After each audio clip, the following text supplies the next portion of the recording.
오늘 우리가 함께 나눌 말씀의 본문은 여전히 이 사사기 16장 1절부터 3절입니다.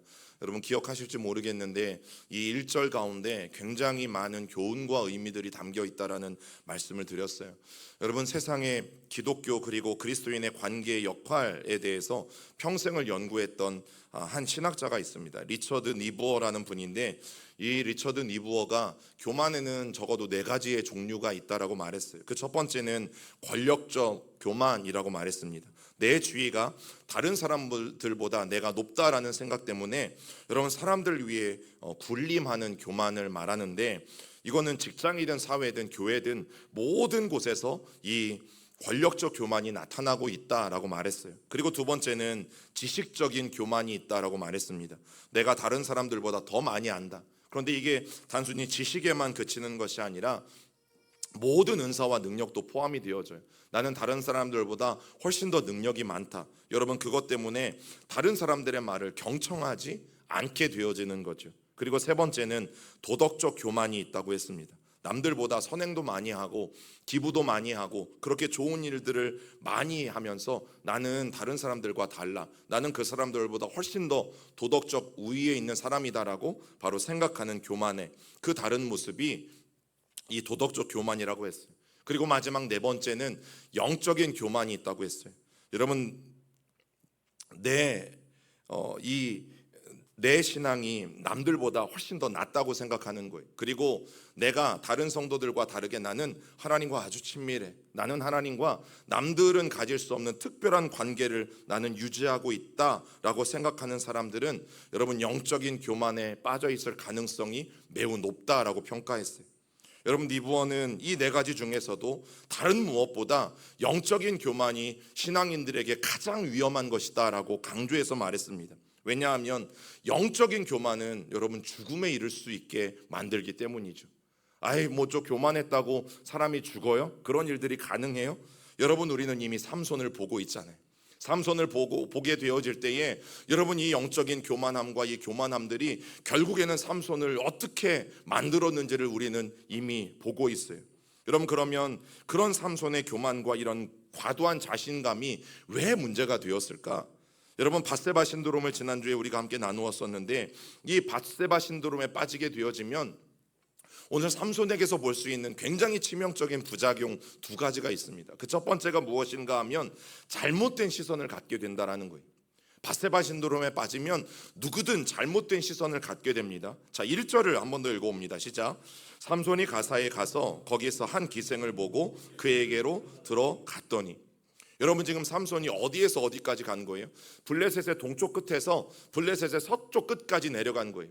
블레셋의 동쪽 끝은 삼손이 살고 있는 이스라엘 진영의 경계이기 때문에 여러분 끝에서 끝까지 가는데 무슨 일이 일어났어요? 아무 일도 일어나지 않았어요. 지금 블레셋의 원수 삼손이 자기들의 땅에 들어왔는데 블레셋 사람들 그 누구도 삼손을 막아서지 않았고 삼손과 싸우지 않았고 삼손을 저지하지 않았어요. 자, 그랬던 이런 삼손의 승승장구, 아무도 나를 건드릴 수 없어. 또 누군가 나에게 달려들기만 하면 나는 그들을 얼마든지 내 힘으로 제압할 수 있어. 여러분 이런 삼손의 승승장구가 왜 삼손을 망하게 만드는 일이 되었을까? 왜 삼손을 망하게 만드는 요인이 될 수밖에 없었을까? 여러분 만약에 삼손이 가사에 오는 동안에 블레셋 사람들이 자꾸만 나타나서 삼손을 괴롭혔다라고 생각해 봅시다. 그 끊임없는 블레셋 사람들의 공격을 받아서 삼손이 다리도 하나 부러지고 여러분 팔도 하나 부러지고 심지어 죽을 고비를 넘겼다면, 여러분 15장에 어떤 일이 있었어요? 삼손이 나귀턱뼈로 수천 명을 죽이고 목마른 것 해결하지 못해서 주님께 부르짖었잖아요. 주님 제발 나를 좀 도와달라고, 이 목마름을 좀 해결해 달라고 여러분 주님께 외쳤잖아요. 그 에낙고레에 여러분 그런 은혜, 여러분 그 은혜를 구했을 것 아니겠어요? 그런데 삼손이 가는 길에 아무도 삼손을 막지 않으니까 여러분 삼손은 하나님의 은혜를 구할 필요가 없는 거죠. 하나님의 은혜 없이도 내 소문만으로도 내 힘만으로도 여러분 블레셋 사람들이 나를 건들지 않는데 뭐하러 기도합니까? 이렇게 평안한데, 이렇게 아무런 문제가 없는데 뭐하러 기도해요? 아무런 내 삶 속에 걱정과 근심이 없는데 여러분 뭐하러 기도하고 뭐하러 하나님께 매달립니까? 여러분 삼손이 그랬어요. 아무도 블레셋 사람들이 내 앞에 나서지 않잖아요. 아무도 나를 막지 않잖아요. 그러니까 기도할 필요가 없는 거죠. 부르짖을 필요가 없는 거죠. 또 하나님의 은혜를 구할 필요도 없는 거죠. 여러분, 만약 그가 하나님 앞에서 그런 절박한 심정이 에나골의 이 사건 때처럼 만약에 있었다면, 여러분 오늘 이 1절의 말씀 가사에 가서 뭐 했더라? 거기서 한 기생을 보고 이게 뭐라고 말씀드렸어요? 방심하고 있잖아요. 방심. 나는 언제든지 이 상황을 통제할 수 있어. 아무리 누가 나를 유혹해도 나는 절대 그 유혹에 넘어가지 않을 수 있어. 아무리 누가 나에게 뭐라고 해도 나는 죄짓지 않을 수 있어. 나는 언제나 성령의 사람으로, 하나님의 사람으로 살아갈 수 있어. 여러분, 그런데 사울은 방심한 것이, 그래서 거기서 한 기생을 보고 그냥 들어가게 되는 일들이 일어난 거죠. 여러분, 이 말씀에서 오늘 우리가 함께 나누고자 하는 교훈 하나는, 삼손처럼 이런 잘못된 자신감에 빠져 있는 사람들, 이런 교만함에 빠져 있는 사람들은 여러분 지금 그 시선이 하나님께 머물고 있지 않아요. 그 시선이 하나님이 나에게 주신 사명에 머물고 있지 않아요. 뭘 보고 있어요? 기생만 보입니다. 그게 가사에 간 목적이니까요. 여러분, 기생은 그냥 우리 성경에서 조금 순화해서 표현된 표현이라고 말씀드렸지, 창녀라고 말씀드렸어요. 몸을 파는 여인에게, 여러분 그곳에 가기 위해서 지금 삼손은 뒤도 돌아보지 않고 달려갔다라는 사실이죠. 그 기생을 향해서 여러분 들어갈 수밖에 없는 것이, 지금 삼손이 잘못된 이 자신감, 잘못된 시선 때문에 생겨나게 된 부작용이라는 사실입니다. 그래서 지금 내 영적인 상태가 어떤지 궁금하시다면 여러분 삼손의 모습을 보시면 돼요. 지금 내 시선은 어디를 향하고 있는가? 지금 내가 신앙생활을 하고 있는 이 하루하루의 삶 속에 내 신앙의 목적은 무엇에 관심을 두고 나는 살아가고 있는가? 여러분, 이걸 살펴보면요, 지금 내 영적인 상태를 너무나 쉽게 알 수 있습니다. 만약 오늘 야구를 너무 좋아하는 사람이 있다고 합시다. 보통은 이제 뭐 대전에서 뭐 주일날 같은 경우에는 2시에도 하고 저녁에도 하는데, 와, 그럼 1시야. 만약에 야구가 1시라고 생각해 봅시다. 그러면 지금 11시 30분이지만 오늘따라 목사님 설교가 기네. 나는 분명히 지금 1시에 야구 예매를 해놨어요. 자, 그러면 온통 야구에 지금 시선이 가 있는 사람은 어떻게 될까요? 안절부절 못하는 거죠. 와, 오늘 목사님 오늘따라의 설교는 왜 길어? 평소에는 뭐 30분 안에 다 끝내시던 분이 왜 오늘따라 무슨 필을 받으셨는지 목사님은 오늘따라 주구장창 오늘따라 저렇게 달리실까? 여러분, 이것 때문에 안절부절 못하는 거죠. 여러분, 그 사람은 지금 예배를 드리고 있는 건가요? 아니면 온통 관심이 하나님이나 다른 곳에 아닌 야구에 가 있는 건가요? 물론 그날따라 설교를 더 길게 한 목사님도 잘못은 있을 거예요. 1% 정도, 2% 정도는 있을 거예요. 안 그럴 줄 알았는데, 여러분 똑같아요. 지금 내 관심사가, 오늘 지금 하나님이 예배하는 시간이잖아요. 하나님이 예배하기 위해서 여러분들이 오늘 이곳에 온 거잖아요. 그런데 이 예배 시간에 나의 관심사가 하나님에게 향하지 않고 있다. 그리고 나의 마음과 나의 온통 생각이 예배 시간 이후에 벌어질 일들에 대해서 온통 내가 집중되어져 있다. 여러분, 그게 지금 우리의 영적인 상태라는 거죠. 기생을 향해서 뒤도 돌아보지 않고 달려갔던 것이, 여러분 이게 삼손의 영적인 수준이었다면 우리가 바라보는 것, 그것이 곧 우리의 영적인 수준입니다. 여러분, 이것을 부인할 수가 없어요. 내가 뭘 바라보고 뭐에게 관심이 있고 뭐에게 시선이 쏠려 있는가, 여러분 그게 우리의 영적인 수준입니다. 흔히 성경에서 말하는 성령의 사람, 어떤 사람이 성령 충만한 사람일까요? 어떤 사람이 성경이 말하는 성령 충만한 사람입니까? 여러분, 제가 알기로는 성령의 통제와 다스림을 받는 사람이에요. 그게 성령 충만한 사람이. 성령이 내 안과 성령이 내 밖을 다 덮으셔서 오직 성령의 통제를 받아서 절제도 일어나고 또 하나님이 인도하신 대로 가기도 하고, 여러분 그게 성령 충만이잖아요. 다시 말하지만 하나님에 의해서 건강한 통제를 받는 사람은요, 무엇도 통제를 받냐면 시선, 보는 것도 통제를 받습니다. 우리가 뭘 바라보는지도 여러분 통제를 받아요. 아무리 교회를 오래 다녀도 삼손처럼 가사에 가자마자 뭐 했어요? 여러분, 기생을 향해서 시선을 옮기고 달려가는 사람, 여러분 이런 사람을 건강한 신앙인이라고 말할 수 있을까요? 여러분, 정말 이런 사람들을 건강한 신앙인이라고 말할 수 있어요? 그래서 점검하셔야 돼요. 뭘 점검해야 됩니까? 지금 내가 시선을 어디로 향하고 있는지, 지금 내 마음속에 온통 내 관심사는 뭔지, 여러분 이것을 이 아침에 또 다시 한번 점검해야 되는 것이죠. 시편 123편 1절과 2절에 이런 말씀이 있습니다. 시작. 하늘에 계시는 주여, 내가 눈을 들어 주 향하나이다. 상전의 손을 바라보는 종들의 눈같이, 여종의 눈같이 우리의 눈이 여호와 우리 하나님을 바라보며 우리에게 은혜 베풀어 주시기를 기다리나이다. 여러분, 누가 성령의 사람입니까? 오늘도 그 시선이 주님께로 향하는 사람이 돼요. 하늘에 계시는 주여, 내가 눈을 들어 주님께로 향합니다. 그런데 이 주님을 향하는 시편 기자의 마음은 어떤 마음이에요? 마치 자기 주인의 손을 바라보는 주인과 그 종과 같대요. 지금 주인이 어떤 마음을 가지고 있고 어떤 행동을 취하려고 하고 나에게 어떤 말을 하려고 하는지 온통 종의 시선은 다 주인에게 가 있어요. 주인의 손에 가 있어요. 마치 그 종과 같이 오늘 하나님께로 시선이 향해 있는 바로 그 사람. 여러분, 이런 종들이 어떻게 다른 곳에 곁눈질합니까? 당장 주인에게 모든 것이 집중되어져 있는데 여러분, 다른 곳에 어떻게 곁눈질할 수 있어요? 그런 일들은 절대 일어날 수 없는 거죠. 그러니까 하나님께서 도와주지 않으셔도 나는 아무런 문제 없다, 나는 평안하니 괜찮다, 여러분 이런 식의 교만과 자신감을 내려놓고 오직 하나님의 은혜를 구하면서 오늘도 주님께 시선을 옮겨야 합니다. 여러분, 그래서 우리가 주일 아침 예배 드리는 거예요. 하나님, 주님 아니면 나 안 되잖아요. 하나님의 은혜 아니면 나는 한 주간 또 못 살잖아요.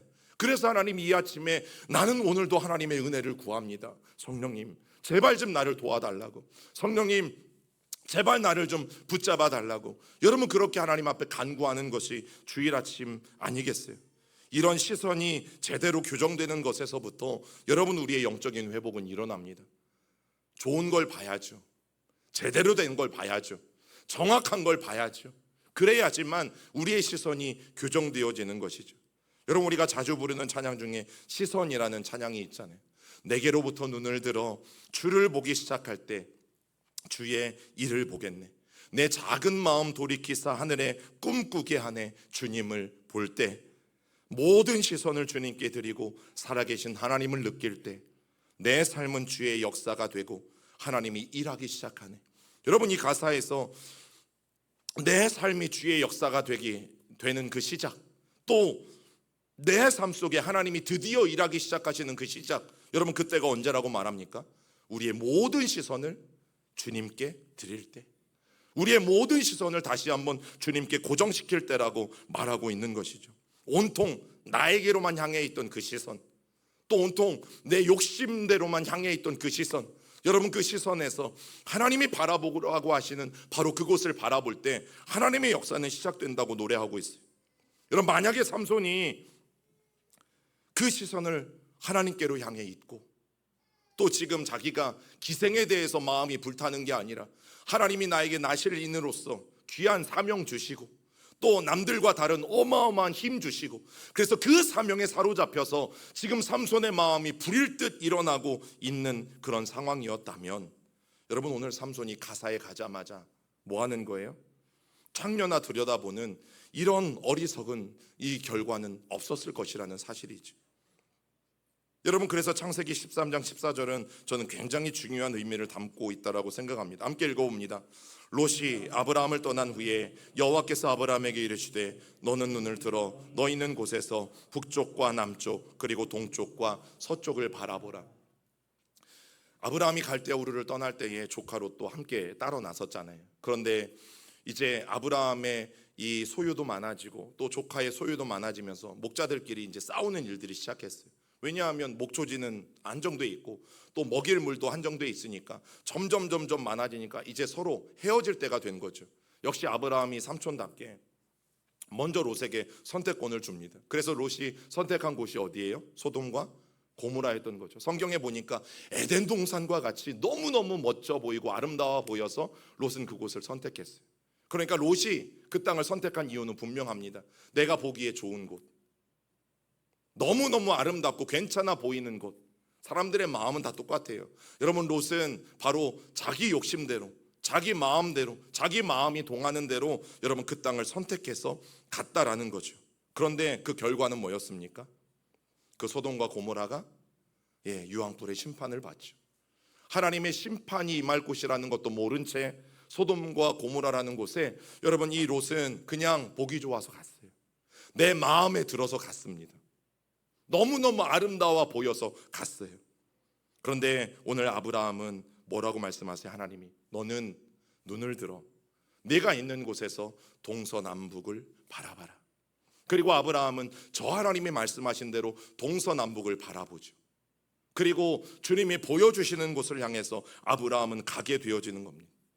여러분 믿음은 하나님이 바라보라고 하시는 것을 보는 거예요. 하나님 나 여기 좋아요. 하나님 그러니까 나 여기 갈 테니까 하나님 응답해 주세요. 하나님 나는 여기가 제일 아름답고 여기가 내 마음에 쏙 드니까 하나님 나는 이거예요. 그러니까 딴 말 하지 마시고 하나님 나는 지금부터 40일 금식 들어갑니다. 그러니까 하나님 40일 후에 이 땅 주세요. 여러분 이게 아니었다라는 거죠. 믿음은 하나님이 바라보라고 하시는 곳을 바라보는 거예요. 사실 이 성경을 이 부분을 제대로 읽어보면요, 아브라함도 사실은 마음속에 솔직히 좀 섭했어요. 왜냐하면 아브라함의 눈에도 소돔과 고모라가 멋졌거든요. 근데 조카가 좀 그래도 삼촌이 먼저 가셔야죠. 와, 이 한마디 할 줄 알았을 거야. 그런데 그런 말도 안 하더라고요. 그냥 저기저기에서 가고요. 아브라함도 롯을 떠나보낸 다음에 너무너무 씁쓸했어요. 그때 하나님이 주신 말씀이 저 말씀이에요. 아브라함아 걱정하지 마.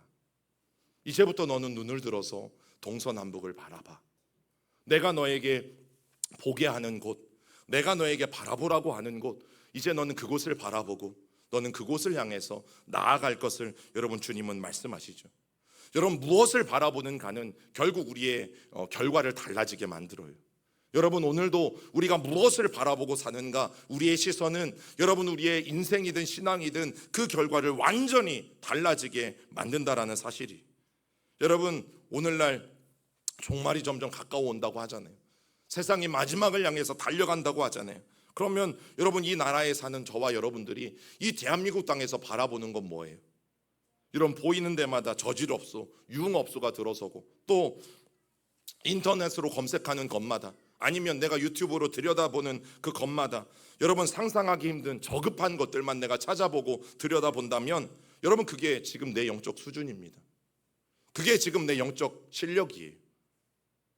그래서 오늘 성경이 말하는 게 뭡니까? 우리의 시선을 옮겨야 한다는 거죠. 내가 보고 싶은 거 보지 말고 내가 좋다고 생각하는 거 보지 말고 오늘도 우리가 아브라함처럼 하나님이 너희는 눈을 들어서 너는 눈을 들어서 내가 바라보라고 한 곳을 바라봐라 라고 말씀하신 이 말씀을 나에게 주신 말씀을 듣고 여러분 그 눈을 들어서 하나님이 바라보라고 하시는 그곳을 바라보는 것, 그리고 하나님을 바라보는 것, 여러분 그렇게 우리의 시선을 빨리 옮겨가지 않으면 여러분 우리의 결과도 보장하지 못해요. 그러한 은혜가 오늘 이 아침 우리 모두에게 우리의 시선이 완전히 바뀌어지는 그런 은혜가 오늘 이 아침 우리 모두에게 있기를 간절히 축복합니다. 그리고 이 밧세바 신드롬에 빠진 두 번째 부작용이 있어요. 브레이크가 없다라는 사실이에요. 브레이크가 없어요. 제동장치라고도 하죠. 여러분 사사기 16장 1절 다시 한번 읽어봅니다. 시작. 삼손이 가사에 가서 거기서 한 기생을 보고 그에게로 들어갔더니, 여러분 성경은 이 부분을 이렇게 기록했으면 조금 더 삼손에게는 좋았을 거예요. 가사에 가서 거기서 한 기생을 보고 들어갈까 말까를 한참을 망설이다가 결국에는 삼손이 그에게로 들어갔더라. 이러면 삼손이 정말 고민을 많이 했구나, 그래도 하나님의 사람이라고 삼손에게 갈등이 있었구나, 또 유혹과 싸우려고 하는 노력이 있었구나라고 우리가 조금 더 좋게 평가해 줄 수 있었을 텐데 그런 말이 없잖아요. 그냥 가사에 가서 거기서 한 창녀를 보고 그에게로 들어갔다라고 여러분 성경은 저렇게 기록하고 있어요. 뭐가 느껴지세요? 브레이크가 고장났다라는 거죠. 여러분 삼손에게 브레이크는 없습니다. 그에게 그를 막아서거나 그를 멈추게 해줄 수 있는 어떠한 장치도 없어요. 쉽게 말하면 삼손은 통제가 안 되는 사람이에요. 욱하면 해야 돼요. 자기가 마음먹은 거는 부모에게 때를 써서라도 다 얻어내야 돼요. 그래서 이방 여인과 결혼할 때에 아버지 마노아가 말렸었잖아요. 그런데 결국에는 어떻게 합니까? 아버지 어머니가 두 손 두 발 다 들었죠. 그리고 결국에는 결혼시켜주죠. 여러분 그게 삼손이에요. 어렸을 때부터 자기가 마음 먹은 것은 뭐든지 얻어냈던 사람. 여러분, 그래서 아이들 훈육할 때도 이거 되게 중요하잖아요. 아이들이 원한다고 다 해주는 것 굉장히 위험하다라는 것 부모들은 다 아실 거예요. 여러분, 그런데 삼손은 그랬어요. 그러다 보니까 여러분, 삼손에게 결국에는 엄청난 비극이 찾아오게 되어지죠. 다윗도 그랬습니다. 여러분, 영적으로 무너지니까 목욕하는 여자를 보고 그냥 달려가잖아요. 브레이크가 없어요. 왜요? 뒷조사를 이미 했습니다. 저 여인이 누구인지 알아봐라. 알아봤어요. 누구예요? 뭐 우리랑 아는 사람은 아니지만 여러분, 유부녀라는 것을 알았어요. 자기의 충신 우리아의 아내라는 것을 알았잖아요. 그러면 어지간하면 제동에 걸려야죠. 아, 그래, 남의 남편의 아내구나. 여러분, 제동에 걸려야죠. 그런데 고장나버린 브레이크 때문에 여러분, 다윗도 제동에 걸리지 않았어요.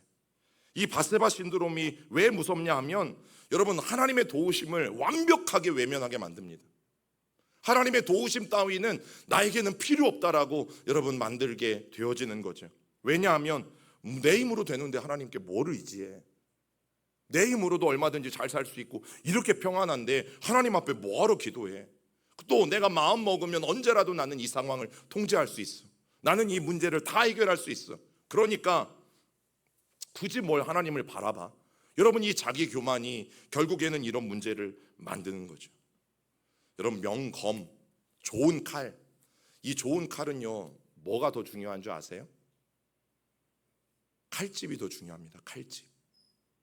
여러분, 칼, 날카롭고 예리한 이 칼이 사람의 실력, 능력을 의미한다면 칼집은 그 사람의 인격과 성품을 말해요. 그래서 좋은 칼일수록 무엇도 좋아야 되냐면 칼집도 좋아야 돼요. 여러분, 너무 예리한 칼인데 어떻게 해? 칼집이 없으면 어떻게 해요? 여러분, 그 칼을 차고 다닌다고 생각해 보세요. 결국 그 칼이 누구를 해롭게 할 겁니까? 나죠. 그 날카로운 칼이 칼집 없이 들고 다니면 결국 나를 벤다니까요. 여러분, 그래서 명검에는 무엇도 중요하냐면 그것을 감싸는 칼도 너무너무 중요해요. 만약 누군가가 칼이 먼저냐 칼집이 먼저냐고 물어본다면 저는 주저하지 않고 칼집이라고 말할 거예요. 여러분, 칼집이 이미 잘 갖추어져 있어야 돼요. 그리고 난 다음에 이 칼집 안에 이 칼이 여러분 들어가야지만 사고가 일어나지 않는다라는 사실이. 여러분, 칼집 없는 예리한 칼은 위험하죠. 그리고 아무리 수억 원이 넘는 멋진 스포츠카라도 뭐가 없으면 위험해요? 브레이크가 없으면 사지 마셔야죠. 브레이크가 고장난 차는 아무리 여러분 좋고 귀해도 여러분 사지 마셔야죠. 나중에 어떻게 그 차를 멈추어 세우시겠어요? 여러분, 그러면 이런 우리들에게 대안이 필요하잖아요. 그 대안이 뭘까? 어떻게 해야 바세바 신드롬에 빠지지 않는 것, 여러분 그것이 먼저겠지만 혹시라도 누구나 다 빠질 수 있는 게 바세바 신드롬인데 그러면 우리가 어떻게 이 문제들을 해결해 나갈 수 있을 것인가? 여러분, 그것이 오늘 바로 절제라는 거예요. 절제의 열매. 여러분, 성경을 보니까 절제는 성령의 9가지 열매 중에 하나더라고요. 여러분, 우리에게 필요한 건 바로 그 절제예요. 명검에서 칼집이 바로 절제를 의미하고 멋진 스포츠카에서 바로 브레이크가 절제를 의미하죠. 여러분, 이 절제는 영어로는 셀프 컨트롤이라고 부르잖아요. 흔히 말하는 우리가 말하는 리모컨. 저도 6.25 사람은 아니지만 저도 어린 시절 이런 시절이 있었죠. 이 시대를 이게 뭔지 아시나요? 5번, 7번을 돌려야지만 툭툭툭 돌려야지만 TV가 나오던 시대가 있었어요. 원하던 채널이. 여러분, 그런데 지금은 어떻게 해요? 누워서 아주 손쉽게 검정색으로 된 하얀색으로 된 이 도구 하나만 있으면 우리가 그걸 뭘로 불러요? 리모컨이라고 부르죠. 그게 원래는 리모트 컨트롤의 이 약자잖아요. 여러분, 그런데 나 자신을 스스로 제어하고 조종하는 것을 셀프 컨트롤이라고 부른다라는 사실이. 그런데 진짜 컨트롤하기 힘든 게요, 나더라고요. 나. 만약 조금 높은 지위에 있으면 직장 생활 해보신 분들은 아실 거예요. 웬만큼 이상한 밑에 그 직장인들이 아니면 웬만하면 윗사람이 말하면 들어요, 안 들어요? 듣죠. 너무 감사하게 들어주죠. 그런데 여러분 진짜 통제가 안 되는 게 누군지 아세요? 나라니까요. 나 스스로. 여러분 스스로 그렇게 통제가 잘 되십니까? 나는 언제든지 나 자신을 절제할 수 있어. 나는 언제든지 내 자신을 내가 마음만 먹으면 그게 신앙이든 뭐든 나는 끌어올릴 수 있어. 여러분 분명히 그렇게 생각하십니까? 여러분 그래서 하나님께 구하고 또 구해야 될 게요, 절제입니다. 절제. 여기서 우리가 꼭 알아야 되는 것, 여러분 이 절제는 성령의 열매라는 사실이죠. 우리 갈라디아서 5장 22절 23절을 읽어볼까요? 오직 성령의 열매는 사랑과 희락과 화평과 오래 참음과 자비와 양선과 충성과 온유와 절제니 이 같은 것을 금지할 법이 없느니라. 여러분 이 9가지 열매 중에서 뭐가 제일 나중에 나와요?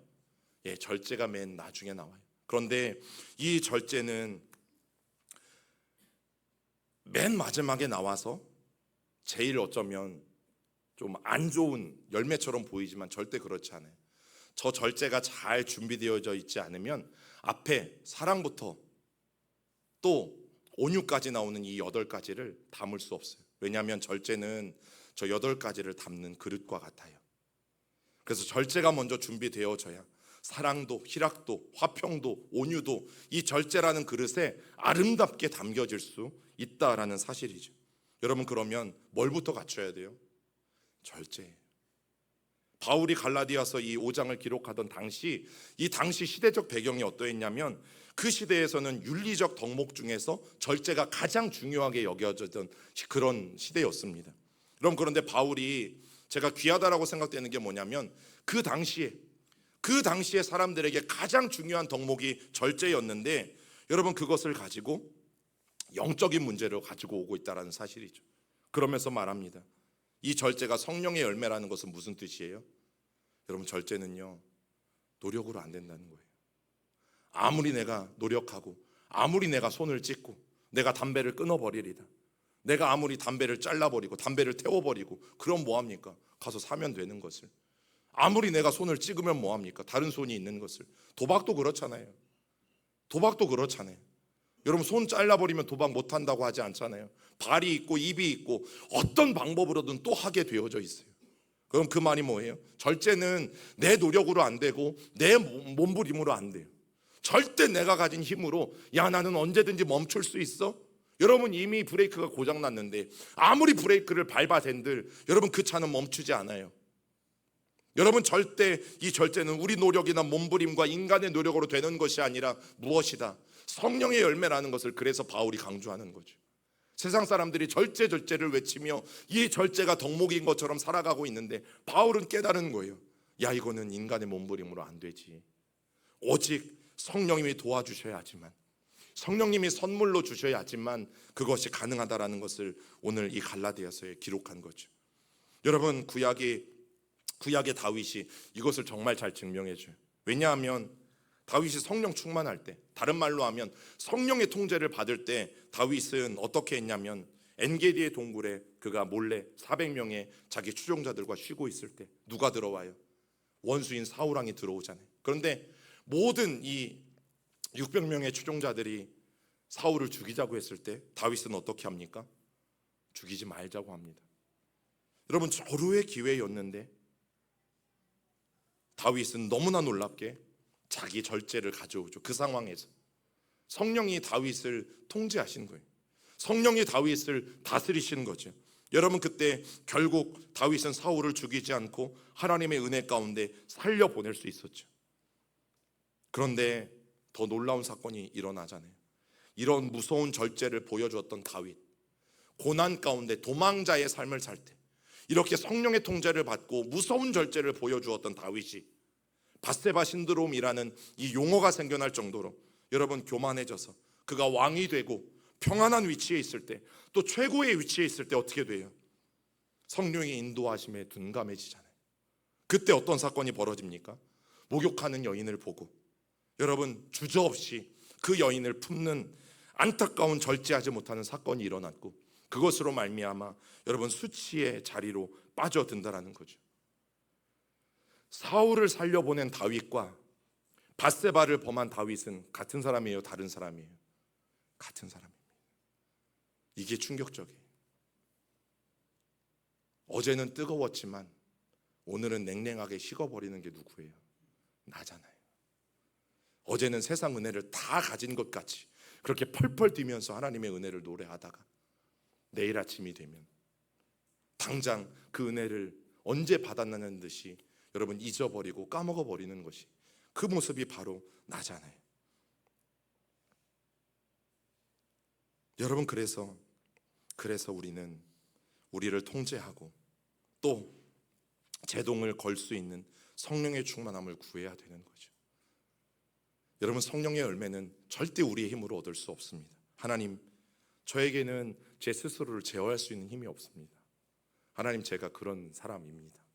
저는 오늘도 넘어지고, 저는 오늘 또 실수하고, 저는 오늘도 삼손처럼 내가 마음 먹은 것이 있으면 그거 오늘도 얻으려고 혈안이 되어서 그것만 보고 달려가는 경주마와 같은 사람이 하나님 바로 저입니다. 그런데 하나님, 오늘도 저를 불쌍히 여겨주셔서 성령으로 다시 한번 제 안에 충만하게 덧입혀 주시고, 하나님 그 성령의 열매, 그 가운데서도 이 절제의 열매가 매일매일 내 삶 속에, 매일매일 내 신앙 가운데 열릴 수 있도록 하나님 그 은혜를 베풀어 달라고 여러분 하나님께 구해야 되는 것이죠. 날마다 이런 간절한 기도를 드림으로 여러분 절제라는 성령의 열매를 맺는 저와 여러분들이 되기를 간절히 축복합니다. 여러분, 그런 열매를 맺고 싶다면 그런 성령의 충만함과 함께 우리가 꼭 해야 될 것이 한 가지가 더 있어요. 그게 오늘 히브리서 12장 2절인데 오늘 결론의 말씀으로 우리 함께 나누려고 합니다. 함께 읽습니다. 믿음의 주요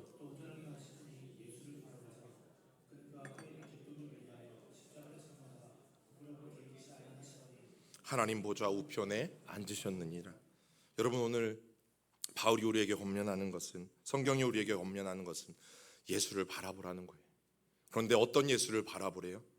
십자가를 참으신 예수를 바라보래요. 십자가를 참으신 예수, 그곳에서 인내하신 예수, 그곳에서 절제의 참다운 모습을 보여주신 예수. 여러분, 십자가는 그 당시에는 말할 수 없이 부끄러운 것이었고, 말할 수 없이 수치스러운 것이었고, 그리고 유대인들에게는 그 십자가는요, 하나님의 저주를 상징하는 그런 무모한 것이었어요. 그런데 그런 십자가지만 장차 이루어질 그 놀라운 이 영광을 예수님은 아셨기 때문에 끝까지 십자가에서 내려오지 않고 십자가를 참아내신 것이고, 우리는 바로 그 주님을 바라보자는 거죠. 왜냐하면 그때 우리에게 절제라는 놀라운 성령의 열매가 여러분 우리에게 주어질 것이라고 성경은 말하고 있기 때문이에요. 그 예수님을 바라볼 때 또 주님은 우리에게 이 십자가의 능력을 허락하셔서 우리로 하여금 인내하고 절제할 수 있도록 오늘도 우리를 도와주실 것이라는 분명한 말씀입니다. 여러분, 예리한 칼날이 여러분 자신을 베지 못하도록 절제, 즉 멋진 칼집도 준비하셔야 돼요. 멋진 스포츠카가 빨리 달리다가 반드시 멈춰설 수 있도록 여러분, 브레이크와 같은 이 성령의 열매 절제를 여러분 우리는 반드시 맺어 가셔야 돼요. 그래서 오늘 이 말씀이 여러분 오늘 저와 여러분들의 삶 속에서 저는 실제적인 능력으로 나타날 수 있기를 간절히 소망합니다. 절제의 열매, 성령의 열매, 절대 우리의 노력과 우리의 어떤 것으로 맺을 수 없다라는 것을 기억하시고 오늘 겸손히 하나님께 구하고 또 기도하며 나가는 우리 모두가 되기를 축복합니다. 우리 함께